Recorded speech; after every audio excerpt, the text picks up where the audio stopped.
One nation one grid ਦੀ ਸੋਚ ਨੂੰ strengthen ਕਰਦਾ, ਮਜ਼ਬੂਤੀ ਦਿੰਦਾ। ਤੀਸਰਾ, ਜਿਹੜੇ ਬਿੱਲ ਲੋਕ 10-10 ਕਰੋੜ ਦੇ ਇੰਡਸਟਰੀਸਟ ਨਹੀਂ ਦਿੰਦੇ ਸੀ, ਉਹਨਾਂ ਦੀ ਪ੍ਰਾਪਰਟੀ ਅਟੈਚ ਹੋਏਗੀ।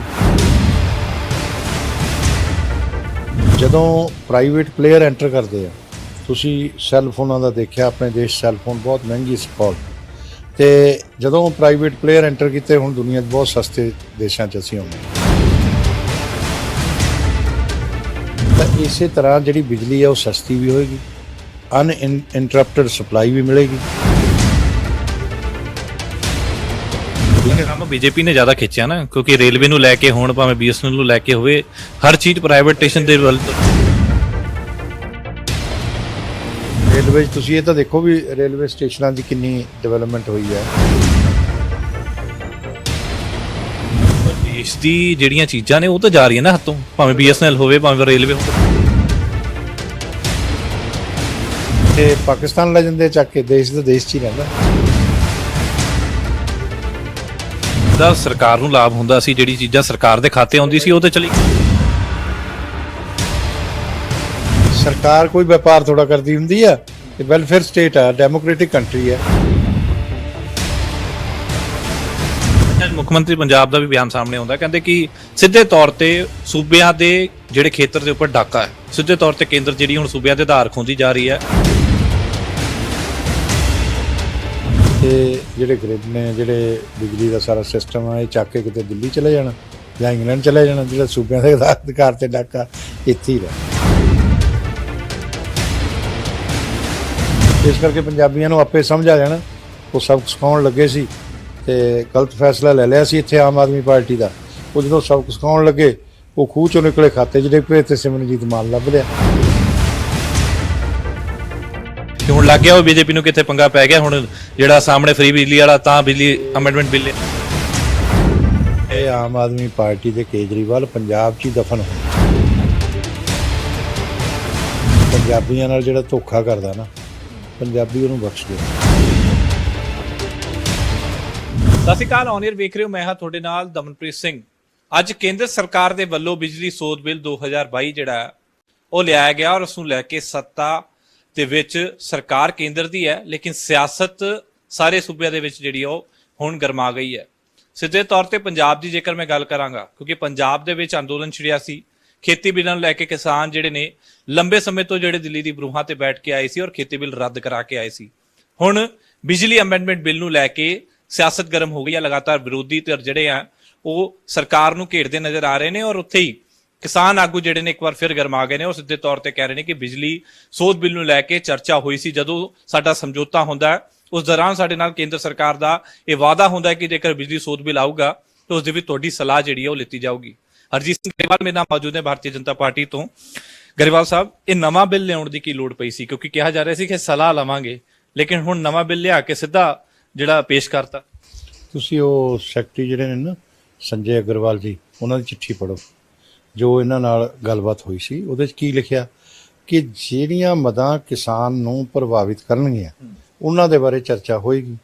ਇਹਦੇ 'ਚ ਕੋਈ ਵੀ ਮਦ ਕਿਸਾਨ ਨੂੰ ਪ੍ਰਭਾਵਿਤ ਨਹੀਂ ਕਰ ਰਹੀ, ਨਾ ਤਾਂ ਉਹਦੀ ਸਬਸਿਡੀ ਤੇ ਕੋਈ ਅਸਰ ਪੈ ਰਿਹਾ, ਨਾ ਹੀ ਉਹਦੇ ਕਿਸੇ ਹੋਰ ਗੱਲ ਤੇ ਕੋਈ ਅਸਰ ਪੈ ਰਿਹਾ, ਤੇ ਉਹਦੇ 'ਚ ਫਿਰ ਕੀ ਚਰਚਾ ਕਰਨੀ ਸੀ।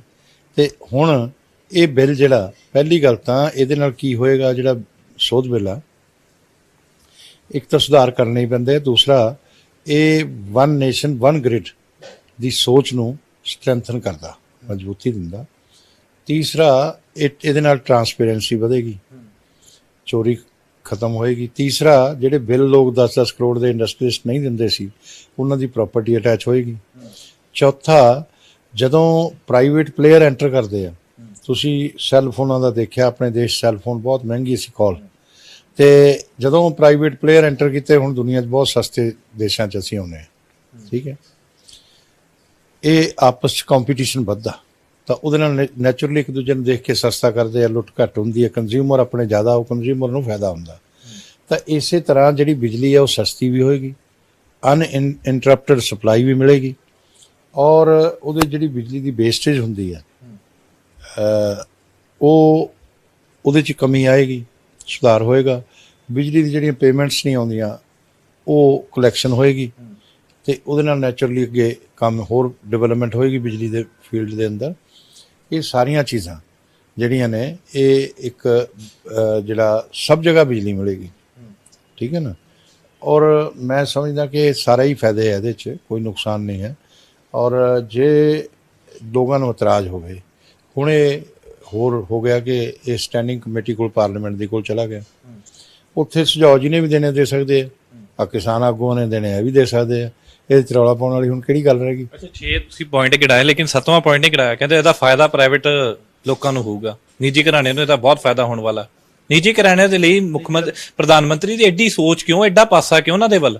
ਅਰੇ ਭਾਈ, ਜੇ ਤੁਸੀਂ ਕੋਈ ਕੰਮ ਕਰੋਗੇ ਤੇ ਤੁਸੀਂ ਆਪਣੀ ਤਨਖਾਹ ਲਾਓਗੇ ਨਹੀਂ, ਉਹਦੇ 'ਚ ਫਾਇਦਾ ਕਮਾਓਗੇ ਨਹੀਂ ਜੇ ਕੋਈ ਬਿਜ਼ਨਸ ਕਰੋਗੇ।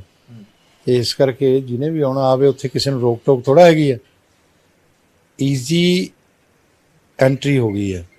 ਤਾਂ ਉਹ ਇੱਕ ਅੱਛੀ ਗੱਲ ਹੀ ਹੋਈ ਹੈ, ਕੋਈ ਬੁਰੀ ਗੱਲ ਤਾਂ ਨਹੀਂ ਹੋਈ।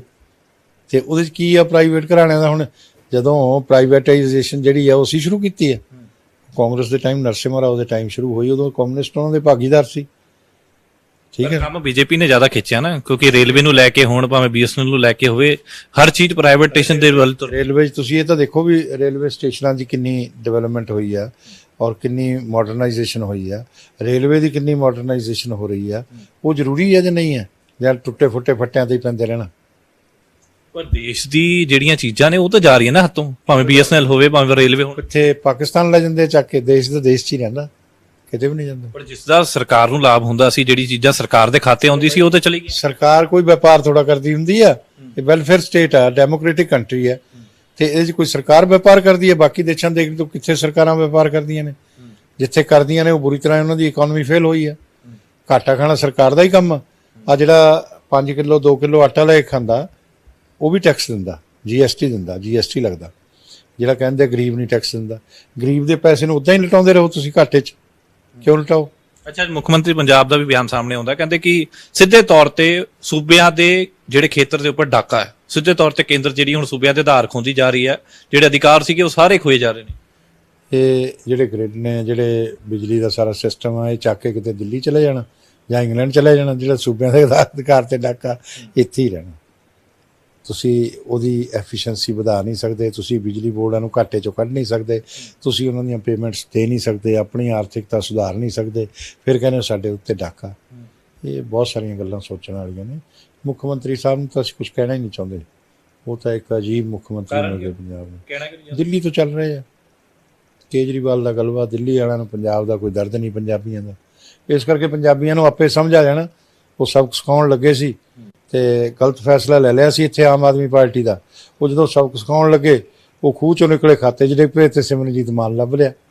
ਇਸ ਕਰਕੇ ਉਹ ਗਲਤ। ਅੱਛਾ, ਸਬਕ ਕਿੱਥੇ ਕੇਜਰੀਵਾਲ ਤੋਂ ਨਹੀਂ ਸਿਖਾਇਆ ਜਾ ਰਿਹਾ? ਕਿਉਂਕਿ ਇੱਕ ਤਰਫ ਬੀਜੇਪੀ ਨੂੰ ਇਹ ਡਰ ਤੇ ਨਹੀਂ ਕਿ ਵਿਰੋਧੀ ਪਾਰਟੀ ਕਿਤੇ ਖੜੀ ਹੋ ਰਹੀ ਹੈ, ਕਿਉਂਕਿ ਜਿਸ ਹਿਸਾਬ ਦੇ ਨਾਲ ਗਰੰਟੀਆਂ ਵੰਡੀਆਂ ਜਾ ਰਹੀਆਂ ਨੇ, 300 ਯੂਨਿਟ ਦਾ ਵਾਅਦਾ ਕੀਤਾ ਜਾ ਰਿਹਾ, ਹੁਣ ਨਕੇਲ ਕੱਸਣੀ ਹੈ ਬਿਜਲੀ ਨੂੰ ਲੈ ਕੇ, ਕਿਉਂਕਿ ਪ੍ਰਚਾਰ ਕਾਫੀ ਚੱਲਿਆ ਸੀ ਕਿ 200 ਯੂਨਿਟ 300 ਯੂਨਿਟ ਫ੍ਰੀ ਦਿੱਤੀ ਜਾਊਗੀ, ਕਿ ਹੁਣ ਲੱਗ ਗਿਆ ਉਹ ਬੀਜੇਪੀ ਨੂੰ ਕਿਤੇ ਪੰਗਾ ਪੈ ਗਿਆ। ਹੁਣ ਜਿਹੜਾ ਸਾਹਮਣੇ ਫ੍ਰੀ ਬਿਜਲੀ ਵਾਲਾ ਤਾਂ ਬਿਜਲੀ ਅਮੈਂਡਮੈਂਟ ਬਿੱਲ ਹੈ। ਆਮ ਆਦਮੀ ਪਾਰਟੀ ਤੇ ਕੇਜਰੀਵਾਲ ਪੰਜਾਬ 'ਚ ਹੀ ਦਫਨ ਹੋਣਾ। ਪੰਜਾਬੀਆਂ ਨਾਲ ਜਿਹੜਾ ਧੋਖਾ ਕਰਦਾ ਨਾ, ਪੰਜਾਬੀ ਉਹਨੂੰ ਬਖਸ਼ਦੇ ਨਹੀਂ। ਇਹ ਧੋਖਾ ਕਰਦਾ ਪੰਜਾਬੀਆਂ ਨਾਲ, ਇੱਥੇ ਹੀ ਦਫਨ ਹੋ ਜਾਣਾ। ਬਾਕੀ ਕਿਤੇ ਇਸ ਦੇਸ਼ ਨੂੰ ਇਹਦੇ ਭੁਗਤਾਨ ਦੀ ਜ਼ਰੂਰਤ ਨਹੀਂ ਪੈਣੀ। ਗਰੇਵਾਲ ਸਾਹਿਬ, ਤੁਸੀਂ ਕਹਿੰਦੇ ਹੋ ਕਿ ਆਮ ਆਦਮੀ ਪਾਰਟੀ ਇੱਥੇ ਦਫਨ ਹੋ ਜਾਣੀ ਹੈ, ਕੀ ਲੱਗਦਾ ਕਿ ਬੀਜੇਪੀ ਦਾ ਵਜੂਦ ਬਣ ਜਾਊਗਾ ਜਿਸ ਤਰੀਕੇ ਦੇ ਨਾਲ ਤੁਸੀਂ ਪੰਜਾਬੀਆਂ ਦੇ ਇੱਕ ਤੇ ਦਿਲ ਨੂੰ ਛੂਹਣ ਦੀ ਗੱਲ ਕਰਦੇ ਹੋ? ਲਗਾਤਾਰ ਪ੍ਰਧਾਨ ਮੰਤਰੀ ਪੰਜਾਬੀਆਂ ਦੇ, ਭਾਵੇਂ ਉਹ ਗੁਰੂ ਸਾਹਿਬ ਦੀ ਪ੍ਰਕਾਸ਼ ਦਿਹਾੜਾ ਕਿਉਂ ਨਾ ਹੋਵੇ, ਉਸ ਦੇ ਉੱਪਰ ਵੀ ਜਿਹੜੇ ਨਜ਼ਰ ਆਉਂਦੇ ਨੇ, ਤੇ ਸਿੱਧੇ ਤੌਰ ਤੇ ਕਿਸੇ ਪੰਜਾਬੀਆਂ ਨੂੰ ਖੁਸ਼ ਕਰਨ ਦੀ ਕਹਾਣੀ ਚੱਲ ਰਹੀ ਹੈ, ਲੇਕਿਨ ਉਸ ਦੇ ਵਿੱਚ ਲੱਗਦਾ ਕਿ ਇਸ ਤਰੀਕੇ ਦੇ ਬਿੱਲ ਲੈ ਕੇ ਆਉਣਾ, ਵਿਰੋਧ ਸਾਹਮਣੇ ਕਰਨਾ ਔਰ ਵਿਰੋਧ ਨਾਲ ਪਿਆਰ ਹੋ ਜਾਊਗਾ। ਮੋਦੀ ਜੀ ਗੁਰੂ ਘਰ 'ਚ ਹੁਣ ਨਤਮਸਤਕ ਹੋਣ ਲੱਗੇ। ਜਦੋਂ ਪੰਜਾਬ 'ਚ ਪ੍ਰਭਾਰੀ ਬਣੇ ਸੀ ਨਾ, ਬਹੁਤ ਸਾਲ ਹੋ ਗਏ, ਉਸ ਤੋਂ ਬਾਅਦ ਤਾਂ ਮੁੱਖ ਮੰਤਰੀ ਰਹੇ 12 ਸਾਲ ਗੁਜਰਾਤ ਦੇ, ਉਦੋਂ ਵੀ ਗੁਰੂ ਘਰਾਂ 'ਚ ਨਤਮਸਤਕ ਹੁੰਦੇ ਸੀ, ਆਪ ਕਹਿ ਕੇ ਜਾਂਦੇ ਹੁੰਦੇ ਸੀ। ਤੇ ਕੋਈ ਨਵੇਂ ਨਤਮਸਤਕ ਨਹੀਂ ਹੋਣ ਲੱਗੇ। ਉਹ ਗੁਰੂ ਸਾਹਿਬਾਨ ਦੇ ਕੰਮਾਂ ਦੀ, ਉਹਨਾਂ ਦੇ ਆਦਰਸ਼ਾਂ ਦੀ, ਉਹਨਾਂ ਤੋਂ ਪ੍ਰੇਰਣਾ ਲੈਂਦੇ ਆ ਤੇ ਉਹਨਾਂ ਦੀ ਮਹੱਤਵ ਨੂੰ ਉਹ ਸਮਝਦੇ ਆ, ਔਰ ਦੇਸ਼ ਦੇ ਲਈ ਉਹਨਾਂ ਦਾ ਕੀ ਮਹੱਤਵ ਹੈ, ਇਸ ਧਰਤੀ ਦੇ ਲਈ ਕੀ ਮਹੱਤਵ ਹੈ, ਉਹ ਸਮਝਦੇ। ਇੱਕ ਸਿੱਖ ਤੋਂ ਜ਼ਿਆਦਾ ਸਮਝਦੇ। ਠੀਕ ਹੈ। ਅੱਛਾ, ਭਗਵੰਤ ਸਿੰਘ ਮਾਨ ਕਹਿੰਦੇ ਨੇ, ਕਹਿੰਦੇ ਜ਼ੋਰਦਾਰ ਵਿਰੋਧ ਕੀਤਾ ਜਾਊਗਾ ਇਸ ਬਿੱਲ ਦਾ। ਕਾਰਨ ਹੁਣ ਜਾ ਕੇ ਕਰ ਲੈਣ ਨਾ ਉੱਥੇ ਸਟੈਂਡਿੰਗ ਕਮੇਟੀ 'ਚ, ਦੇਣ ਸੁਝਾਅ ਸਾਰੀਆਂ ਪਾਰਟੀਆਂ ਦੇ ਲੋਕਾਂ ਦੀ, ਉਹ ਸਟੈਂਡਿੰਗ ਕਮੇਟੀ, ਉਹਨਾਂ ਨੇ ਅਪਰੂਵ ਕਰਨਾ ਉਹਨੂੰ। ਜੋ ਸੁਝਾਅ ਹੋਣੇ ਆ ਉਹਦੇ 'ਚ ਅਪਰੂਵ ਕਰਨ। ਅਸੀਂ ਕਦੋਂ ਕਹਿੰਦੇ ਨਾ ਕਰਨ। ਸੁਝਾਅ ਸੁਣਨਗੇ ਕਿਉਂਕਿ ਸੁਣਨ ਦੇ ਮੂਡ ਦੇ ਵਿੱਚ ਤੇ ਕਦੀ ਰਹਿੰਦੇ ਨਹੀਂ ਪ੍ਰਧਾਨ ਮੰਤਰੀ ਨੇ ਥੋੜਾ ਸੁਣਨਾ ਯਾਰ। ਸਟੈਂਡਿੰਗ ਕਮੇਟੀ ਪਾਰਲੀਮੈਂਟ ਦੇ ਸੀਨੀਅਰ ਲੋਕਾਂ ਨੂੰ ਲੈ ਕੇ ਸਭ ਪਾਰਟੀਆਂ ਦੇ ਨੁਮਾਇੰਦੇ ਲੈ ਕੇ ਬਣਦੀ ਹੈ। ਉਹ ਉਸ ਬਿੱਲ ਦੇ ਬਾਰੇ ਸੁਝਾਅ ਲਊਗੀ, ਉਹ ਸੁਝਾਅ ਲੈ ਕੇ ਫਿਰ ਦੱਸੇਗੀ ਕਿ ਇਹ ਬਣਨਾ ਚਾਹੀਦਾ ਜਾਂ ਨਹੀਂ ਚਾਹੀਦਾ, ਇਹਦੇ 'ਚ ਆਮਦ ਚਾਹੀਦੀ ਹੈ ਜਾਂ ਨਹੀਂ ਚਾਹੀਦੀ। ਠੀਕ ਹੈ, ਉਹ ਸੁਝਾਅ। ਤੁਸੀਂ ਬਿੱਲ ਪੜਿਆ ਹੋਣਾ, ਤੁਸੀਂ ਕਹਿੰਦੇ ਹੋ ਕਿ ਮੈਂ ਵੀ ਕਿਸਾਨ ਆ, ਕਿਸਾਨਾਂ ਦਾ ਦੁੱਖ ਸਭ ਤੋਂ ਜ਼ਿਆਦਾ ਜਾਣਦਾ ਕਿਉਂਕਿ ਕਿਸਾਨ ਅੰਦੋਲਨ ਦੇ ਵਿੱਚ ਤੁਸੀਂ ਕਾਫੀ ਐਕਟਿਵ ਰਹੇ। ਹੁਣ ਤੁਸੀਂ ਦੱਸ ਸਕਦੇ ਹੋ ਕਿ ਇਸ ਬਿੱਲ ਦੇ ਵਿੱਚ ਕਿਸਾਨਾਂ ਦੇ ਲਈ ਕੀ ਲਾਭਦਾਇਕ ਚੀਜ਼ ਆਈ ਹੈ ਔਰ ਇਸ ਬਿੱਲ ਦਾ ਕੀ ਫਾਇਦਾ ਹੋ ਸਕਦਾ ਜਾਂ ਨੁਕਸਾਨ ਕੀ ਹੈ? ਤੁਸੀਂ ਮੈਨੂੰ ਉਹ ਦੱਸ ਦਿਓ ਨਾ। ਤੁਸੀਂ ਮੈਨੂੰ ਫਾਇਦਾ ਦੱਸੋ। ਨਹੀਂ, ਤੁਸੀਂ ਮੈਨੂੰ ਨੁਕਸਾਨ ਦੱਸ ਦਿਓ ਨਾ। ਫਾਇਦਾ ਤਾਂ ਮੈਂ ਤਾਂ ਕਹਤਾ ਕਿ ਅਨਇੰਟਰਪਟਡ ਇਲੈਕਟ੍ਰਿਸਿਟੀ ਮਿਲੇਗੀ, ਸਸਤੀ ਮਿਲੇਗੀ। ਠੀਕ ਹੈ, ਕਿਸਾਨ ਨੂੰ ਅਨਇੰਟਰਪਟਡ ਇਲੈਕਟ੍ਰਿਸਿਟੀ ਚਾਹੀਦੀ ਹੈ, ਪੂਰੇ ਦੇਸ਼ 'ਚ ਮਿਲੇਗੀ, ਪੂਰੇ ਦੇਸ਼ ਨੂੰ ਉਹਦਾ ਲਾਭ ਹੋਏਗਾ। ਕਿਸਾਨ ਦੇਸ਼ 'ਚ ਨਹੀਂ ਪੂਰੇ 'ਚ ਰਹਿੰਦਾ, ਖਾਲੀ ਇੱਥੇ ਹੀ ਰਹਿੰਦਾ ਕਿਸਾਨ। ਕਿਉਂਕਿ ਜਿਹੜਾ ਪੰਜਾਬ ਸੂਬਾ ਉਸ ਦੇ ਖਾਸ ਤੌਰ ਤੇ ਕਿਸਾਨੀ ਟਿਕੀ ਹੋਈ ਹੈ। ਅਰੇ ਭਾਈ ਮੈਂ ਕਦੋਂ ਕਹਿਣਾ? ਇਹਦਾ ਕੀ ਬਹਿਸ ਵਾਲੀ ਕੀ ਗੱਲ ਹੈ ਇਹਦੇ 'ਚ? ਤੇ ਅਨਇੰਟਰਪਟਡ ਇਲੈਕਟ੍ਰਿਸਿਟੀ ਕਿਸਾਨ ਚਾਹੁੰਦਾ ਜਾਂ ਨਹੀਂ ਚਾਹੁੰਦਾ? ਸਾਰਿਆਂ ਨੂੰ ਮਿਲੇਗੀ, ਅੱਛੀ ਗੱਲ ਆ। ਤਾਂ ਇਸ ਕਰਕੇ ਇਹਨੂੰ ਉਸ ਤਰੀਕੇ ਨਾਲ ਨਾ ਲਓ, ਪੱਤਰਕਾਰਤਾ ਵਾਲੇ ਲਹਿਜੇ ਨਾਲ ਲੋਕਾਂ ਨੂੰ ਸਮਝਾਉਣਾ ਇਹ ਇੱਕ ਅੱਛਾ ਬਿੱਲ ਆ, ਅੱਛੀਆਂ ਗੱਲਾਂ ਨੇ, ਸੁਧਾਰ ਕਰਨੇ ਹੀ ਪੈਣੇ। ਸਮਝਾਉਣਾ ਬੀਜੇਪੀ ਨੂੰ ਨਹੀਂ ਔਖਾ ਹੋ ਜਾਂਦਾ ਕਿਸੇ ਨਾ ਕਿਤੇ? ਹੁਣ ਕਿਸਾਨ ਆਗੂ ਜਿੱਦਾਂ ਕਹਿ ਰਹੇ ਨੇ ਕਿ ਵਿਰੋਧ ਜਿਹੜਾ ਸ਼ੁਰੂਆਤ ਕੀਤੀ ਜਾਊਗੀ ਜਾਂ ਵਿਰੋਧ ਕੀਤਾ ਜਾਊਗਾ ਕਿਉਂਕਿ ਪਹਿਲਾਂ ਸਲਾਹ ਲੈਣ ਦੀ ਗੱਲ ਨਾਲ ਕੋਈ ਕਿਸਾਨ ਨਹੀਂ ਹੈ। ਹੁਣ ਕਿਸਾਨ ਜਥੇਬੰਦੀਆਂ ਨੇ, ਉਹ ਸਿਆਸਤ ਤੋਂ ਪ੍ਰੇਰਿਤ ਨੇ। ਠੀਕ ਹੈ, ਪਹਿਲੀ ਗੱਲ ਸਮਝ ਲਓ, ਪਿਛਲੀ ਵਾਰ ਕਿਉਂ ਲੱਗੇ ਸੀ ਕਿਸਾਨ ਨਾਲ? ਉਹਨਾਂ ਨੂੰ ਕਹਿ ਕੇ ਲੈ ਗਏ ਤੁਹਾਡੀ ਜ਼ਮੀਨ ਮੋਦੀ ਨੇ ਖੋਹ ਕੇ ਅਡਾਨੀ ਅੰਬਾਨੀ ਨੂੰ ਦੇ ਦੇਣੀ ਹੈ। ਉਹ ਮਾਰਨ ਤੇ ਹੋ ਕੇ ਚਲੇ ਗਏ। ਹੁਣ ਤਾਂ ਨਾ ਜ਼ਮੀਨ ਖੁੱਸ ਰਹੀ ਹੈ, ਨਾ ਕੁਛ ਖੁੱਸ ਰਿਹਾ, ਨਾ ਸਬਸਿਡੀ ਖੁੱਸ ਰਹੀ ਹੈ। ਹੁਣ ਕਹਿਣ ਕੀ ਕਹਿਣਾ, ਕਹਿ ਲੈਣ ਕੀ ਕਹਿਣਾ? ਝੂਠ ਜ਼ਿਆਦਾ ਦੇਰ ਨਹੀਂ ਚੱਲਦਾ ਹੁੰਦਾ। ਸਮਝਾਉਣਾ ਸੌਖਾ ਹੋਊਗਾ ਕਿਸਾਨਾਂ ਨੂੰ? ਸਮਝਾਉਣ ਦੀ ਜ਼ਰੂਰਤ ਹੀ ਨਹੀਂ, ਆਪੇ ਹੀ ਸਮਝ ਜਾਣਾ ਉਹਨਾਂ ਨੇ। ਜ਼ਰੂਰਤ ਕਿਉਂ ਨਹੀਂ ਸਮਝਦੇ? ਕਿਉਂਕਿ ਪਹਿਲਾਂ ਵੀ ਤੁਸੀਂ ਖੇਤੀ ਬਿੱਲ ਨਹੀਂ ਸਮਝਾ ਪਾਏ, ਹੁਣ ਤੁਹਾਨੂੰ ਇਹ ਬਿੱਲ ਸਮਝਾਉਣਾ ਤੁਹਾਨੂੰ ਲੱਗਦਾ ਹੈ ਕਿ ਸੌਖਾ ਰਹੂਗਾ? ਅਰੇ ਭਾਈ, ਜਦੋਂ ਉਹਦੇ 'ਚ ਕੁਛ ਹੈ ਹੀ ਨਹੀਂ। ਨਾਨਕ ਹੈ ਵੀ ਸੱਚ, ਨਾਨਕ ਹੋਸੀ ਵੀ ਸੱਚ। ਤੁਸੀਂ ਸਿੱਖੋ, ਤੁਹਾਨੂੰ ਗੁਰੂ ਨਾਨਕ ਤੇ ਵਿਸ਼ਵਾਸ ਹੈ ਜਾਂ ਨਹੀਂ ਹੈ? ਤੇ ਸੱਚ ਦੀ ਜਿੱਤ ਹੁੰਦੀ ਹੈ। ਠੀਕ ਹੈ, ਤੇ ਇਹ ਅਸੀਂ ਸੱਚੇ ਮਨ ਨਾਲੇ ਬਿੱਲ ਬਣਾਏ, ਕਿਸਾਨ ਦੇ ਵੀ ਹਿੱਤ 'ਚ, ਦੇਸ਼ ਵਾਸੀਆਂ ਦੇ ਵੀ ਹਿੱਤ 'ਚ, ਤੇ ਉਹਦੇ 'ਚ ਕੀ ਬੁਰਾਈ ਗੱਲ ਹੋਗੀ? ਤੇ ਬਿਲਕੁਲ ਹਰਜੀਤ ਗਰੇਵਾਲ ਕਹਿੰਦੇ ਨੇ ਕਿ ਕਿਸਾਨਾਂ ਦੇ ਹੱਕ ਦੀ ਗੱਲ ਹੈ। ਇਸ 'ਚ ਜੇਕਰ ਉਹਨਾਂ ਨੂੰ ਕਿਸੇ ਚੀਜ਼ ਦੀ ਆਬਜੈਕਸ਼ਨ ਹੈ ਤੇ ਸਟੈਂਡਿੰਗ ਕਮੇਟੀ ਜਿਹੜੀ ਉਹ ਬਣਾਈ ਗਈ ਹੈ ਉਸ 'ਚ ਸਰਕਾਰ ਵੀ ਆਪਣੇ ਸਵਾਲ ਰੱਖ ਸਕਦੀ ਹੈ ਔਰ ਉਸ ਦੇ ਉੱਪਰ ਆਪਣੇ ਸੁਝਾਅ ਜਿਹੜੇ ਉਹ ਰੱਖੇ ਜਾ ਸਕਦੇ ਨੇ।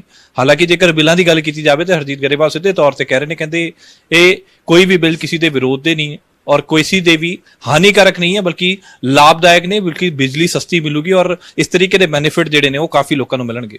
ਕੈਮਰਾ ਬਿਨੀ ਰਹਿਣਾ, ਦਮਪ੍ਰੀਤ ਸਿੰਘ, ਔਨ 에ਅਰ, ਚੰਡੀਗੜ੍ਹ।